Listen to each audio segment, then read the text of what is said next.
Bonjour à tous, alors dans cette vidéo on va voir un sujet qui me tient particulièrement à cœur puisque j'ai je veux dire un passé de développeur, même si je développe encore, et donc c'est par rapport aux bonnes pratiques à mettre en place quand on développe, alors habituellement en code, mais c'est une pratique qui peut aussi être étendue au no-code. Et donc ici sur Airtable on a aussi un certain nombre de bonnes pratiques, et dans cette vidéo je vais aborder une de ces bonnes pratiques, c'est le nommage, à la fois le nommage des tables et le nommage des champs. Donc la manière dont on va nommer ces éléments. Et vous verrez dans cette vidéo que le nommage a un sens et il est important d'en tout cas rester constant dans la manière dont on nomme les choses et qu'il y a des façons de nommer qui sont plus appropriées que d'autres. Donc si ce sujet vous intéresse, je vous invite à rester avec moi et je vous explique tout ça juste après.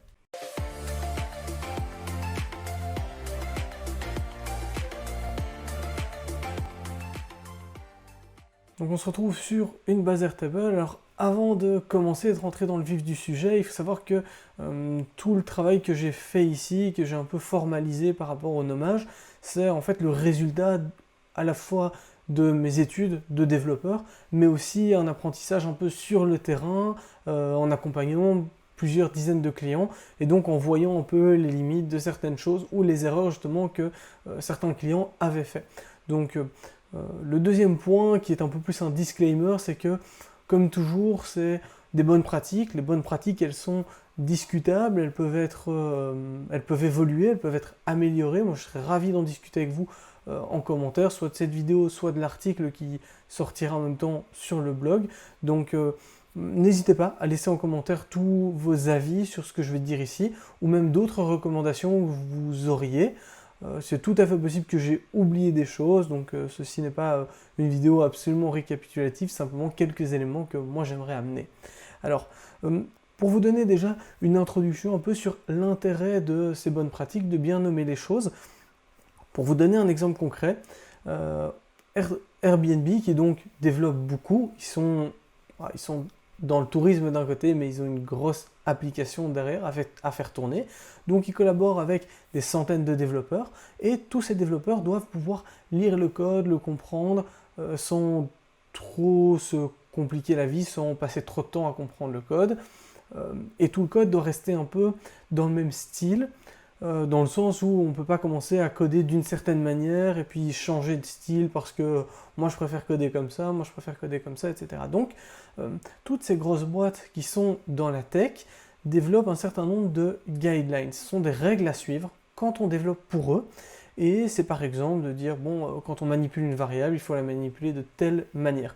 Quand on crée une fonction, il faut la structurer comme ça, etc. Et donc c'est un certain nombre de règles. Et on voit que ces grosses boîtes utilisent ces pratiques-là parce que c'est essentiel. Et qu'elles se sont rendues compte qu'à un moment, quand on laisse les gens faire ce qu'ils veulent sans trop de pratique, eh bien chacun fait un peu comme il veut. Et ça a tendance à un peu déraper et à devenir un peu plus difficile à contrôler. Donc, voilà, ces bonnes pratiques, elles sont présentes partout, elles sont évidemment plus présentes dans des grosses boîtes que dans des petites, mais je pense que c'est une bonne idée de structurer ces bases et d'essayer soi-même de s'imposer des bonnes pratiques pour des questions de confort et pour pouvoir collaborer plus facilement. Alors, comme je le disais dans l'introduction, c'est pas parce qu'on est en no-code que nécessairement toutes ces bonnes pratiques doivent s'évaporer, il y a un certain nombre de standards qui restent, dont notamment le nommage des tables et des champs. Alors, une des premières règles que j'aimerais amener, c'est le fait que quand on crée une base Airtable, on essayera de ne pas mélanger l'anglais et le français dans le nom des tables et dans le nom des champs. Donc je sais que beaucoup d'entre vous manipulent les deux langues au quotidien et que donc certains mots vont plus facilement venir en anglais ou plus facilement venir en français, etc. On va essayer vraiment de garder une certaine cohérence dans l'utilisation d'une langue sur la base, sinon on va se retrouver avec des tables qui diront ça c'est mes customers et puis ça c'est mes produits, et donc c'est un peu compliqué. Dans l'idéal et pour garder ça aussi simple que possible, on conserve une langue. Moi personnellement ça m'est égal, certaines bases je les fais en anglais, en général quand c'est pour moi je les fais plutôt en anglais, et quand c'est pour des clients je les fais en français, mais ça dépend un peu. Alors on essaiera de, ça c'est des règles vraiment générales, on essaiera de respecter le domaine et pas de le redéfinir systématiquement. Donc par exemple, si on a une base qui nous sert de base de gestion d'entreprise, on va essayer de ne pas reprendre les termes entreprise dans le nom des tables ou dans le nom des champs. Donc par exemple, si ma base, si ma base s'appelle gestion de mon entreprise, je ne vais pas créer une table qui s'appelle client de mon entreprise parce que c'est implicite. Si on est dans la base gestion de mon entreprise, on sait que la table client qui se trouve dedans, ce seront les clients de mon entreprise. Je ne vais pas créer une base gestion de mon entreprise et stocker une table client de mon concurrent. Ça n'aurait pas de sens. Donc les clients, par défaut, ça va être mes clients, donc je peux me contenter de ça au niveau de la table. Si je dois mettre une autre table avec les clients de mes concurrents, je l'appellerai comme ça, parce qu'effectivement, ce sont les clients de mon concurrent. Donc on essaiera de garder ça le plus simple possible. Même chose dans le nom des chambres. Si on est dans une table client ou dans une table contact, par exemple, on ne va pas appeler un champ prénom du contact, puisque par définition, si on est dans la table contact, le prénom qu'on va mentionner, ce sera le prénom du contact. Donc voilà, toujours ce genre de choses. Même chose pour l'email, on ne va pas dire email du contact, on va dire email, puisqu'on est dans la table du contact, on est sur la ligne de ce contact spécifique, donc on sait que le champ email, c'est l'email de ce contact dans la table. Alors donc ça, c'est un peu les bonnes pratiques générales. Alors en général, moi, dans le nom des tables, j'aime bien garder les tables au pluriel. Pourquoi? Parce qu'une table, elle contient toujours plusieurs fois l'élément qu'on veut représenter. Donc une table client, c'est une table client au pluriel parce qu'elle va contenir plusieurs clients. Une table produit, elle va contenir tous mes produits, donc plusieurs potentiellement. Ça n'aurait pas de sens de faire une table avec un seul produit.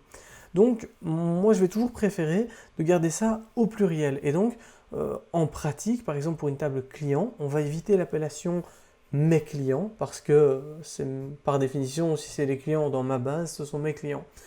On va éviter client de ma société, comme j'ai expliqué avant, et on va éviter client au singulier. On va plutôt utiliser client au pluriel. Donc je vais le noter ici, comme ça vous le voyez en temps réel. Donc on va utiliser client par exemple. Alors, au niveau des champs, les règles de base, c'est que on va garder les champs au pluriel ou au singulier quand ça a un sens. Donc, pour rappel des tables, c'est toujours au pluriel. Les champs, par contre, ça va dépendre de ce qu'on va stocker dedans. Donc, par exemple, si j'ai mes clients et ensuite j'ai mes commandes. Bon, ici j'ai des champs en anglais, donc je sais que les plus pointilleux d'entre vous me feront la remarque, mais ici, dans les commandes, par exemple, une commande pour moi, elle est liée à un client, un seul client. Donc ça n'aurait pas de sens de mettre client avec S. Et d'ailleurs, quand je vais lier à la table client, il va me demander est-ce que je veux autoriser de lier cette commande à de multiples records, donc à de multiples clients. Ici, ce n'est pas le cas parce qu'une commande est toujours associée à un seul client. Donc, si on sait que c'est associé à un seul client, on va retirer le S ici parce que sinon, on va se retrouver client avec S alors qu'en réalité, on n'en autorise que un dedans. Donc, ça n'a pas de sens. Et donc, ça va créer de la confusion. Si je vois un champ avec un S dedans, je vais me dire, bon, ben, je peux encoder plusieurs clients. Donc, ça veut dire que je peux encoder plusieurs clients alors qu'en réalité, ce n'est pas le cas. Donc ici, on va essayer de respecter de nouveau cette multiplicité et dire j'ai un seul client, donc je retire le S. Alors, il y a une pratique aussi qu'on utilise beaucoup en code, c'est quand on a des champs qui sont dits booléens. Les champs booléens, c'est des champs qui ont deux états, vrai ou faux, oui ou non, etc. Et donc, quand on utilise un champ booléen, en général, on va essayer de le nommer d'une manière spécifique. Et je vais vous donner un exemple tout simple, c'est que je vais mettre une date de naissance au niveau de mon client, date de naissance, c'est compliqué ici, date de naissance, date. Donc ici je vais prendre simplement une date et je vais prendre une date qui est aujourd'hui et ensuite je vais plutôt prendre une date qui est ma date de naissance, voilà. Et donc on va dire que on a une personne ici qui est née tout récemment et une personne comme moi qui est majeure. Alors ici quand je vais faire une formule, ici, je vais pouvoir faire une formule pour savoir si la personne est majeure. Et souvent, ce que je vois, c'est que les gens mettent plutôt majeur, par exemple. Majeur, et donc on va ici je vais faire un datetime diff. Voilà, c'est ça. Donc ici, je vais juste mettre un if date de naissance.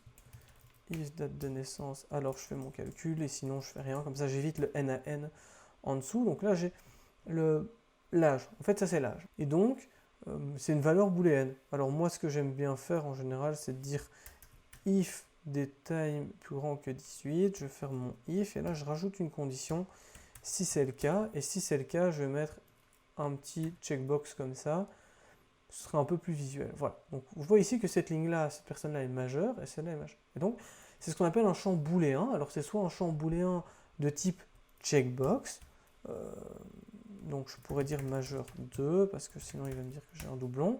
Ça pourrait être une checkbox comme ceci ou une checkbox. Moi, j'aime bien faire des checkbox calculées aussi pour éviter de maintenir deux champs, à la fois date de naissance et dire manuellement s'il est majeur. Parce qu'en réalité, le fait qu'il soit majeur, on peut le déduire implicitement de sa date de naissance. Donc, je préfère utiliser des champs calculés, des formules pour ça, plutôt que de recréer un champ checkbox. Mais la logique est la même.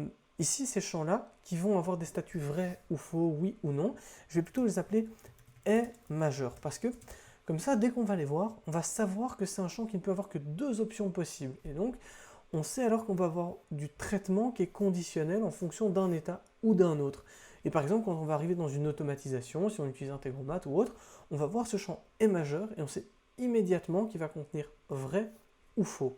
Donc là, c'est intéressant pour moi de garder cette logique-là quand on utilise des champs booléens. Alors, donc, on a fait à peu près le tour, je pense, de toutes les logiques de nommage. Et donc, si jamais vous avez des réflexions par rapport à ça, que vous avez d'autres guidelines que vous aimez suivre, des bonnes pratiques sur le nommage des champs, etc., n'hésitez pas à les laisser directement en commentaire. Moi, je serais hyper intéressé de voir un peu comment vous gérez ça. Notamment, j'ai un peu une réflexion qui est en suspens, c'est sur l'utilisation des formules. Est-ce que je devrais nommer mes formules différemment, par exemple pour les utilisateurs finaux, pour qu'ils sachent que ce n'est pas modifiable. Moi, je trouve ça assez explicite parce qu'on a ce petit symbole.